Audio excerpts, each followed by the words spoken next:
بسم اللہ الرحمن الرحیم۔ قیامت کی علامات میں سے یہ بھی ہے کہ سب سے رذیل شخص قوم کا سربراہ ہوگا۔ قیامت کی نشانی بھی سابقہ نشانی سے ملتی جلتی ہے، یعنی قوم چاہے سفر میں ہو یا کسی اہم کام کے لیے جمع ہو یا کسی معاملے کا فیصلہ مطلوب ہو، کسی بھی حال میں قوم کی سرداری کسی نیک اور منصف مزاج شخص کے ہاتھ میں نہیں دی جائے گی، بلکہ جو سب سے زیادہ گھٹیا اور برا ہوگا اس کو یہ منصب سونپا جائے گا۔ دراصل ایسی صورتحال زمانے کے بگاڑ کے باعث پیدا ہوگی، یا پھر اس کا سبب یہ ہوگا کہ کمینے اور گھٹیا لوگوں کی کثرت ہوگی۔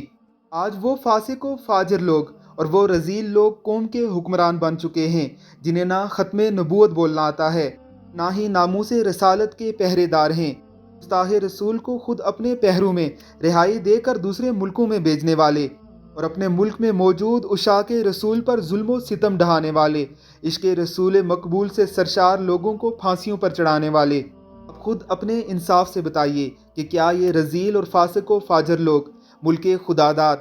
یعنی لا الہ الا اللہ کے نام پر بننے والے اس ملک کی حکومت و سیادت کے مستحق تھے؟ علامات قیامت کے اس سلسلے کو سننے کے لیے ہمارے چینل کو سبسکرائب کیجیے اور بیل آئیکن پر کلک کیجیے تاکہ ہماری ویڈیوز آپ کو بر وقت ملتی رہیں۔